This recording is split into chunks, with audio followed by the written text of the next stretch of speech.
गेहूं और चीनी के बाद चावल के निर्यात पर भी रोक लगा सकती है सरकार।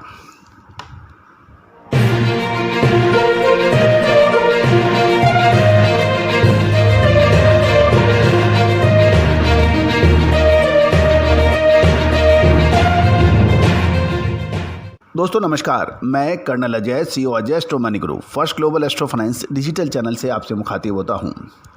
महंगाई को काबू करने के लिए केंद्र सरकार हर संभव प्रयास कर रही है और ज़रूरी आयात वस्तुओं पर आयात शुल्क घटा रही है। वहीं निर्यात होने वाले एग्रो प्रोडक्ट्स पर निर्यात शुल्क बढ़ा रही है या फिर उसको रोक लगा रही है। ऐसा कहना है कि सरकार का कि लगातार बड़ी महंगाई को रोकने के लिए यह फौरी कदम आवश्यक हैं। गौरतलब है गेहूं के निर्यात पर रोक और चीनी के निर्यात को सीमित करने के बाद अब सरकार चावल के एक्सपोर्ट यानी चावल निर्यात पर भी प्रतिबंध लगा सकने का संभावना जता रही है। हालांकि कुछ सरकारी अधिकारियों ने ये कहा है अभी ऐसी कोई योजना नहीं है, लेकिन कृषि जगत के अंदर इसका ये अनुमान लगाया जा रहा है। सरकार की कोशिश है कि घरेलू बाजार में चावल की पर्याप्त आपूर्ति बनी रहे और कीमतों में तेजी को काबू में रखा जाए।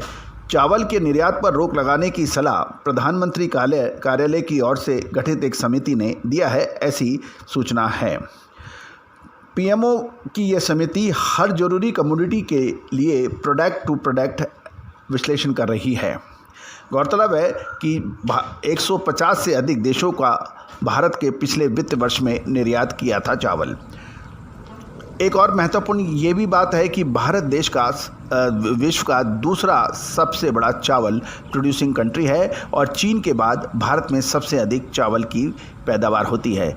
भारत ने साल 2021-22 में दुनिया भर के 150 देशों को चावल का निर्यात किया था। भारत में खुदरा महंगाई दर अप्रैल में 8 साल के उच्चतम स्तर पर पहुंच चुकी है और सरकार ने महंगाई पर काबू पाने के लिए हर संभव प्रयास कर रही है। गौरतलब है कि देश के अंदर 2.11 करोड़ टन चावल ने वर्ष 2021-22 में निर्यात किया था। 1.72 करोड़ टन यानी 6.11 अरब डॉलर का गैर बासमती चावल भारत ने निर्यात किया है। 12.8 करोड़ टन धान की पैदावार होने की उम्मीद 2021-22 में है। 3.33 करोड़ टन चावल और 1.70 करोड़ टन धान का स्टॉक अभी सरकार के पास मौजूद है। दोस्तों 40% की बड़ी हिस्सेदारी है चावल की भारत के कुल अनाज के निर्यातों में। तो ये सब जो आंकड़े आप तक पहुंचाए जा रहे हैं ये बहुत महत्वपूर्ण होंगे, क्योंकि भारत से चावल का यदि निर्यात एक्सपोर्ट पे बैन होगा तो पूरे विश्व में चावल के दाम बढ़ सकते हैं। यदि हम उत्पादन के आंकड़ों पर भी नज़र डालें तो 2015-17 से 2021-22 में चावल का उत्पादन बढ़ा है। साल 2015-17 से 15 से 17 में पैदावार थी 10.44 करोड़ टन, जबकि 2016-17 में ये बढ़कर 10.97 करोड़ टन हो गई। 2017-18 में ये 11.27 टन की पैदावार थी और 18-19 में 11.64 लाख करोड़ टन की पैदावार थी। 2019-20 में 11.88 करोड़ टन चावल की पैदावार मानी गई और सन 2020-21 में 12.22 करोड़ टन चावल की पैदावार रही। साल 2021-22 में 12.79 करोड़ टन चावल की पैदावार है। दोस्तों खाद्यान्न की पैदावार में इजाफा है, इसमें तकनीक, फर्टिलाइज़र और किसानों की मेहनत शामिल है, लेकिन साथ साथ में चावल की खपत, कंजम्पशन यानी उसकी उपभोग कितना बड़ा है वो भी महत्वपूर्ण है, क्योंकि जनसंख्या में साल दर साल तेज़ी से बढ़ोतरी होती जा रही है। साथ साथ में निर्यात भी काफ़ी बढ़ता जा रहा है। तो कुल मिलाकर जो पैदावार है और निर्यात को देखा जाए तो स्थिति बहुत अच्छी नहीं कही जा सकती। चावल जो कि गेहूं के बाद सबसे अधिक इस्तेमाल होने वाला खाद्यान्न में शामिल है।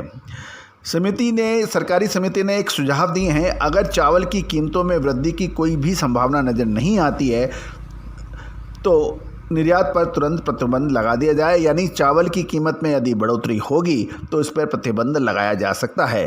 केंद्र सरकार ने 5 प्रोडक्ट्स के निर्यात पर प्रतिबंध लगाने की कोशिश कर रही है। इसमें गेहूं और चीनी पहले से ही कवर कर लिए गए हैं और समिति हर प्रोडक्ट पर माइन्यूट यानी विश्लेषण कर रही है और प्रोडक्ट दर प्रोडक्ट विश्लेषण हो रहा है। अतः ये सरकार का कदम यही माना जा रहा है कि इससे महंगाई के अंदर काबू आए, क्योंकि गौरतलब है कि खाद्य पदार्थों में बेतहाशा तेज़ी, चाहे वो खाद्य तेल हो या पल्सेज यानी दाल हो, इन पर तेज़ी हुई है। दूध इसके अंदर भी तेज़ी देखी गई है। आलू, प्याज, टमाटर जैसे घरेलू उत्पाद भी बहुत महंगे हो गए हैं। इन सब पर महंगाई पर रोक लगाने के लिए सरकार हर संभव प्रयास करने का प्रयास कर रही है। गौरतलब है कि प्याज के दाम बहुत तेज़ी से बढ़े, लेकिन मौजूदा समय के अंदर प्याज बहुत नीची कीमतों पर बिक रहा है।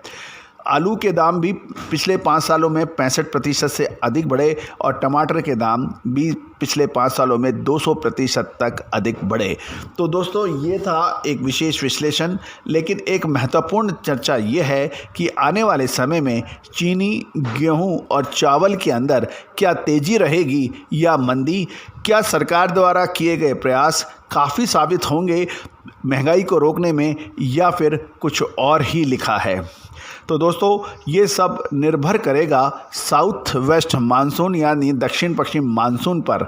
गौरतलब है कपास के दामों में ज़बरदस्त तेज़ी दर्ज हुई, सोयाबीन ने भी ज़बरदस्त तेज़ी दिखाई, सरसों ने भी साल 2022 में फरवरी तक 8500 रुपये तक के भाव देखे। दोस्तों, इन सभी का अग्रिम अनुमान विश्लेषण हमने आपको समय समय पे दिया। उम्मीद है इसका भरपूर लाभ आपने उठाया होगा। दोस्तों, यदि आप हमारे चैनल पे नए हैं और अभी तक आपने सब्सक्राइब नहीं किया है तो उसको सब्सक्राइब करना बिल्कुल ना भूलें और बेल आइकन को भी प्रेस करना बिल्कुल ना भूलें, घंटी के निशान को, ताकि हर नोटिफिकेशन आपको सबसे पहले पहुँचाई जा सके। All the very best, good luck, happy trading.